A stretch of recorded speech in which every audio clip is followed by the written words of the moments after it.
Hello, welcome to another episode of Focus on Tomorrow. Focus on Tomorrow is an education nonprofit organization located in Chicago. Find us on the web at www.focus-on-tomorrow.org. You can also email us at info@focus-on-tomorrow.org. This is a reminder that this is a live call-in show.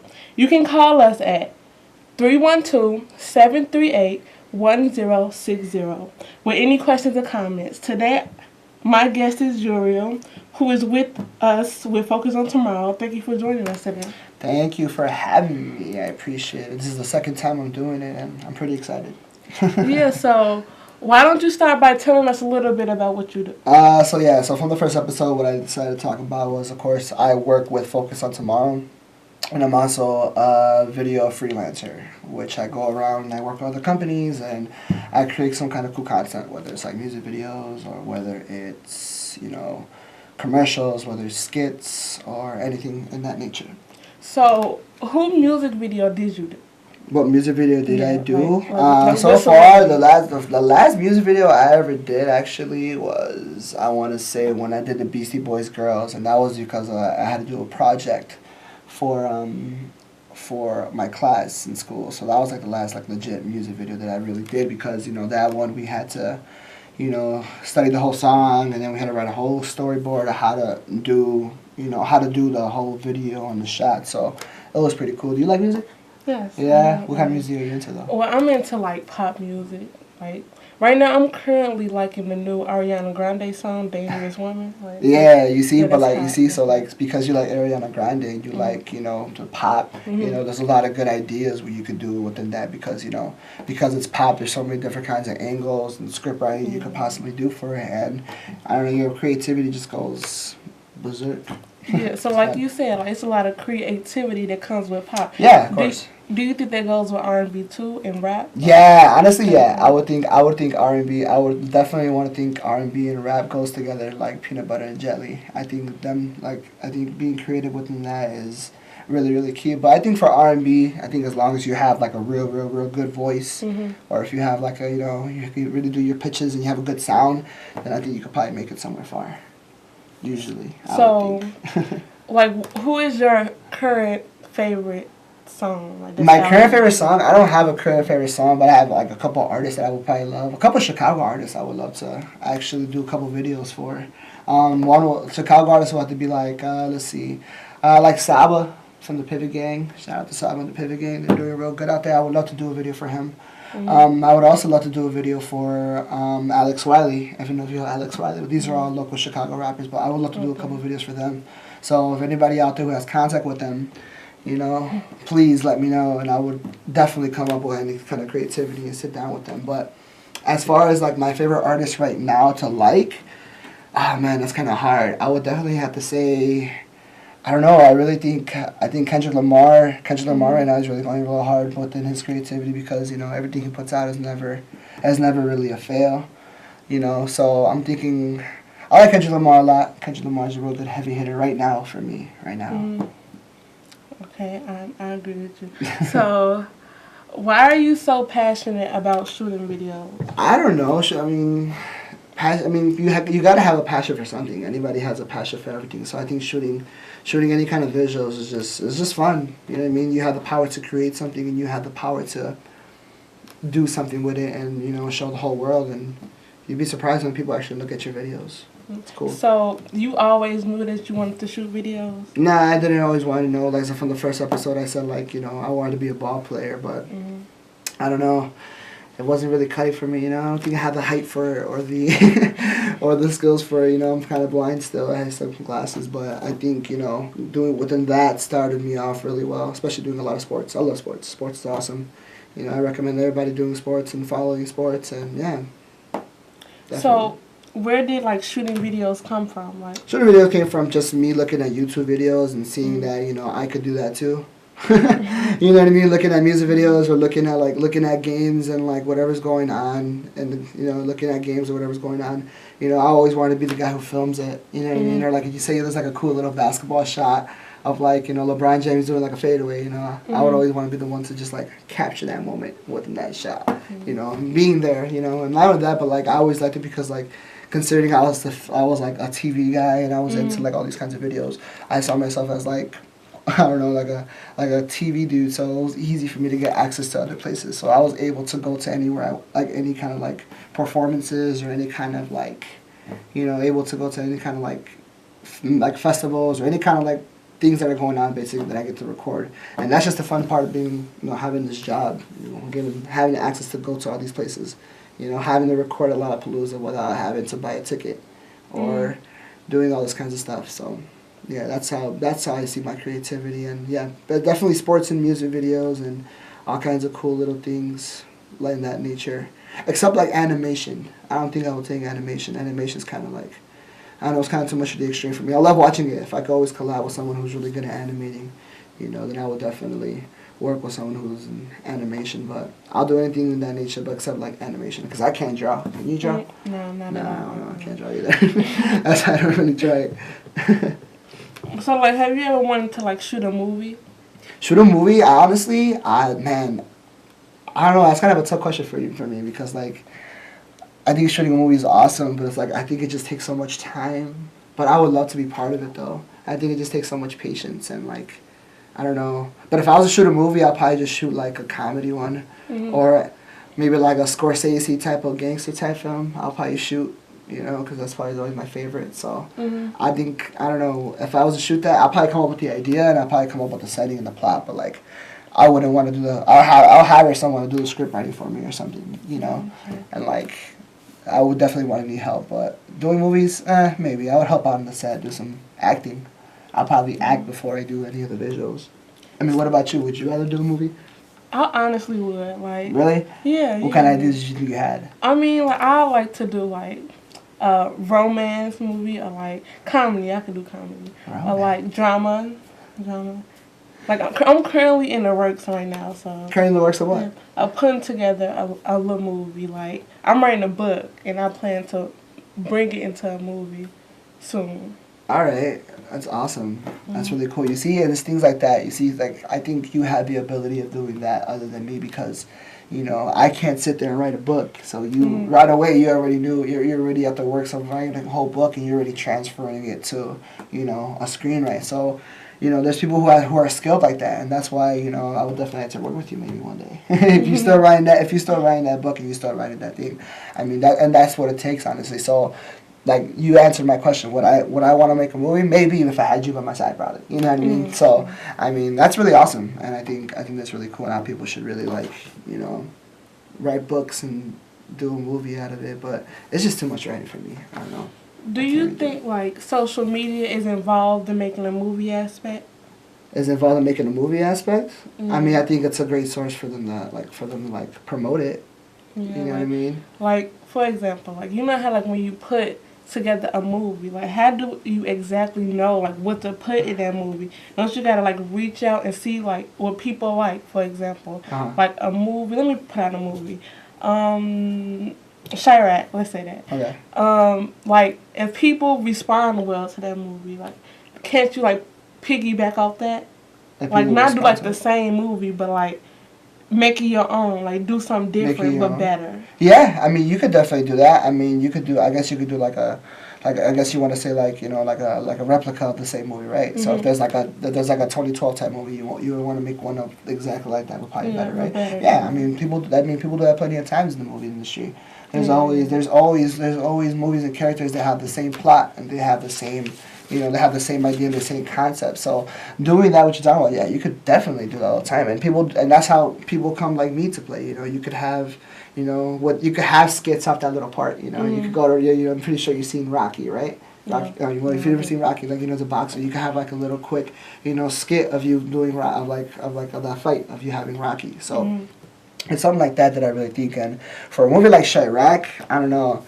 I mean, I hope someone could do Chirac probably, and if they do it, hopefully they could do it a little better. Mm. You know, because me personally, I really didn't like that movie. I mean, because I mean, of course, like you said, right? You don't like the topic Chirac, right? You don't like that name, of course. So, for Spike Lee to just put like Chirac as that, you know, as that title, I really kind of throws you off a little bit. But people gotta understand, like, you know, us Chicagoans, we're not gonna take it lightly because, you know, we know how we live, we know how it is in the city. So the fact that it comes out like that and he did it like that, you know, he just doesn't really know. So of course we're gonna have an angry reaction to it and to how he did it. But you know, of course he did it like it was like a screenplay almost, right? Like a bunch of poetry, and they used it to stop. You know, they used it to stop having sex to stop the gun violence. So you know, that's another thing that kind of threw somebody out too. So I think maybe if someone could create something like Chirac, but maybe a little better, not use sex and you know all kinds of other like things to do with it, then maybe we could come up with something great. Because I didn't like the play at all. I mean, when there was like a play, they did like a play and they did like poetry off it. I didn't really like it. It wasn't really too intriguing. And he did it within like Trojans and Spartans. So it's like, you know, people might think that's dumb because, oh, you know, Trojans and Spartans are really a big gang in the city. Like, that's not even no gang. But like, you know, the way he was doing it was like, you know, you have Trojans, you have Spartans at back in times when the Trojans and Spartans would fight all the time. You know, they would do wars and wars and wars. So he tried to do it within that aspect and then to get along with each other and like, you know, and hopefully combine. But who knows, maybe if you have some ideas, you could probably do some good Chirac movies, right? Like, hopefully. I feel like it should have been more relatable to teenagers because that was just more relatable to adults personally. To teenagers? Why the teenagers though? Because don't you think it should affect the adults too? Yeah, but no, I'm saying like that movie was like wasn't really for us as teenagers because it was based around sex and violence, and us teenagers like we shouldn't be like looking up to that. It's like something that's cool when it's not, and like it should be related to us because like teenagers nowadays are joining gangs. I heard so. If you make it related to something like school related, like it'll be like much bigger. And if you do it by like, you know how gang members is in high schools. So I was thinking like if you do it by having gang members in high schools, like they have a conflict, but they come together through a school organization and to make a difference. So like now that's something relatable. That okay, we got a caller so. You have a question, caller?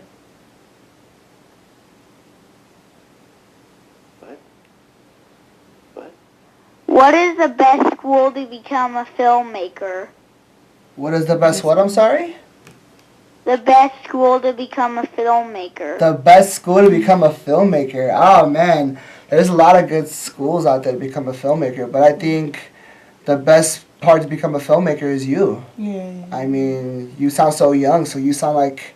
You know, you're very intrigued and you really want to know what it is to be a filmmaker. And I think it really just takes you and your creativity and, you know, your power to do everything you can. So if you really believe into being a filmmaker, like, you know, like you were saying, right? Or like how I was saying, then, you know, you could be unstoppable and you could do whatever you want and people can see it and people will see it. So the best school for filmmaker is just you.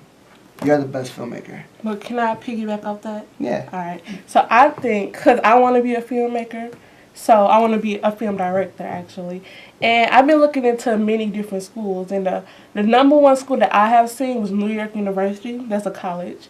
And it's like, I think it's the best because it's a lot of people that was in the film industry that made it big. And I'm not just saying go there because you make it big. I'm just saying go there because they have connections and networking, and it can easily help you build up and become a good filmmaker. Since when I did research on it, I saw that only 3% out of 100 people is actually a film director, and that's crazy. And for you to be a girl, like I feel like that's something that you can make a difference too, because there's not a lot of female film directors out here.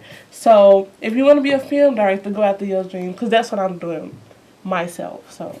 Yeah, I mean, like, even if you don't want to go to school either, there's also programs like Focus on Tomorrow, where we teach you guys how to do the filmmaking, how to do it, and it's always one step at a time, and we're teaching you guys baby steps, and you get to learn, and yeah, you could be a great filmmaker anytime you want. Yeah. Definitely. Yeah, well, good question, good question. So, like, have you ever seen a movie that's like makes you want to cry, just break down like you just watching? Yeah, of course. There's lots of movies that make me want to cry. I remember Marley and Me was a little Oh, yeah, was a little teary sad. because I have a thing for dogs. You know, as much as dogs are sometimes annoying. You know, especially the little ones, like the hairless ones. Yeah, I'm a big fan of those. But yeah, like Marley and Me was probably like one movie that really made me tear. You know what I mean? I actually teared more for Marley and Me than The Notebook. Have you ever seen The Notebook? I seen it a long time ago. I don't You gotta see it again because apparently that's yeah, like a big love story and stuff, and you know they make a thing like they make a whole big thing. But if I was to really choose a really good career of doing filmmaking like and legitimately, I would definitely do any kind of gangster movies. I'm not talking about no gang banging movies. I'm talking about gangster movies like Godfather and like you know what I mean, all these kinds of cool things because there's just so much time into it. They put so much time into it and so much story behind it and so much cool actions and like the exposition and the plot and you conquering and I just love it and I think that's what I would probably do easily. That's what I would probably do. So would you make it based off violence or like romance, drama? No, man. I would definitely not do about romance. I would definitely not do about romance. I'll do drama. How does drama sound? I mean, dramas are like I don't want to say violence, because of course there's gonna be some violence. Yeah. You know what I mean? Like action. That's action's the right word I'm looking for. Action's probably the exact one I'm looking for. But other than that, I think if I was to make any films, I'll make it through social media, like you were talking about. Because nowadays people are actually making movies through social media now, right? Like little 14-minute videos, little 15-minute movies, and that's really really cool. I think that's really cool because people are always on the move now. I don't think people really want to sit down and look at a movie and actually sit there sometimes. So for it to be like shorter now, for people to just actually watch it and get about their day, I guess that's what really brings it in its own little world. Yeah, but I feel like you can't get paid by that way. Like, can you? Like, is it possible for you to get rich? You can get paid anyways. But like, get rich though. That's what I mean. Like, become a millionaire by making 14-minute videos. See, that's what sets you apart. That's what sets you apart from the rest. Because like, you bring in a borderline. It's like, what are you doing it for? Are you doing it for the money? Are you doing this filmmaking to be rich, to be a billionaire, or are you doing it for your creativity and the love? Because if you start off with that, if you start off with doing it for the creativity and love, then eventually the money's probably going to come in. You know what I'm saying? So for you to say, can you be rich off it? Of course you can. Anybody can. You know what I mean? Especially if you have the right viewers and the right people, then you could definitely make money off it. You could definitely maintain off it. But not only that, it's not just about the money, but it's just the fact that you're doing what you love doing.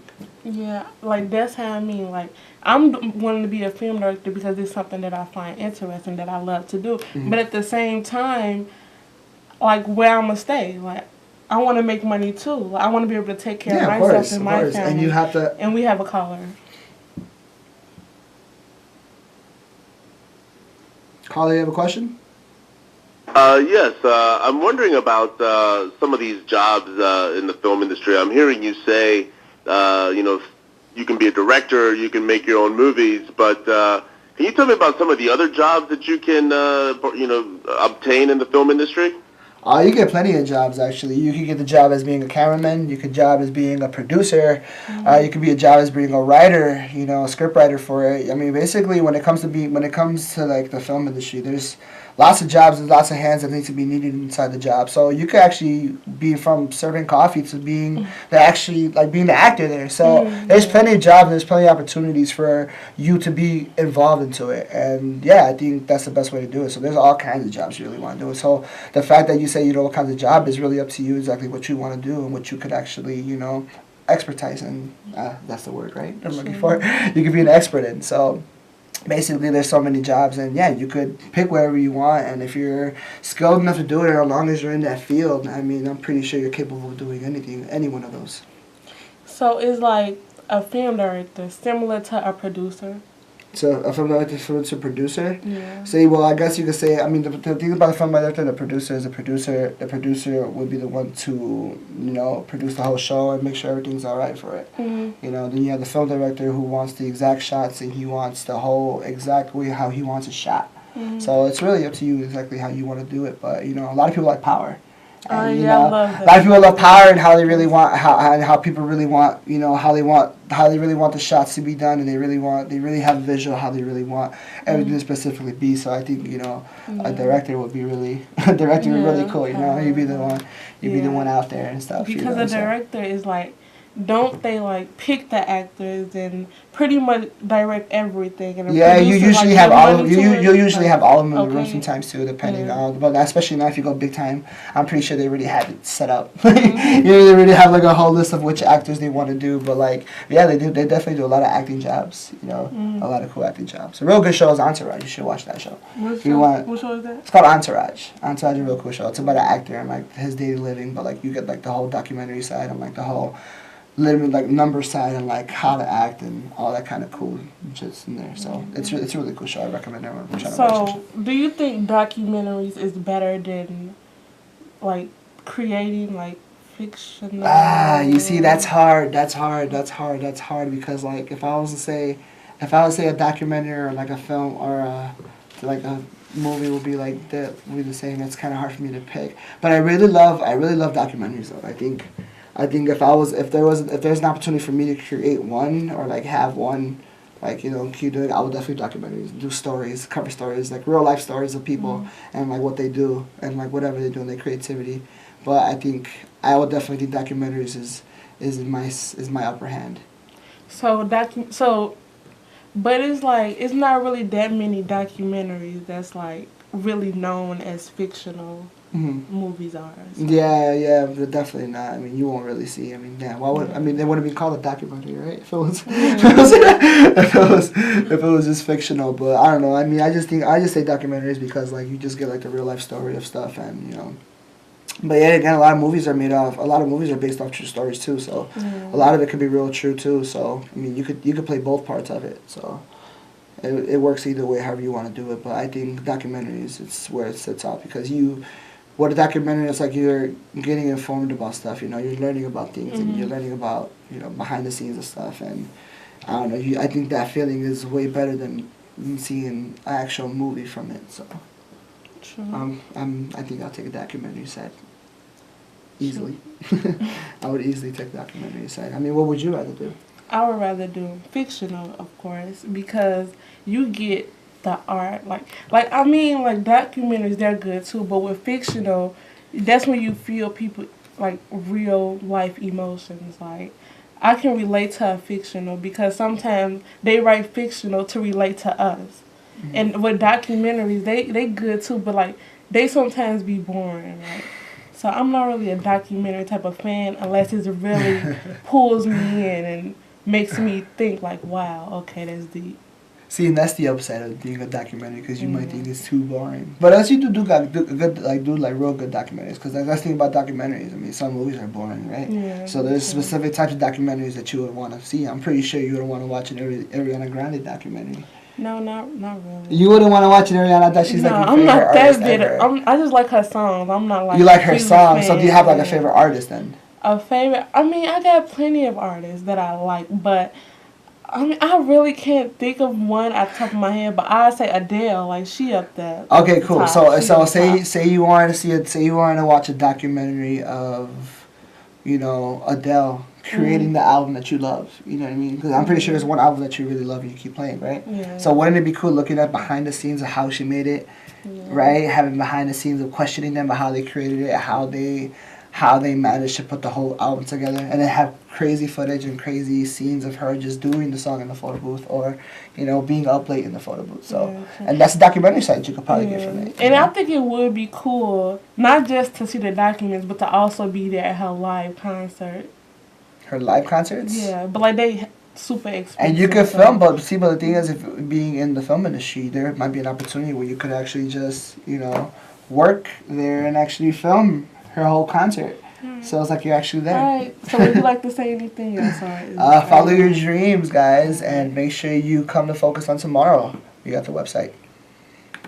This is a reminder that Focus on Tomorrow is an education nonprofit organization located in Chicago. Find us on the web at www.focus/on/tomorrow.org. You can also email us at info@focus/on/tomorrow.org. Thank you for watching us and thanks for joining me, and see you next week on Focus Later. on Tomorrow.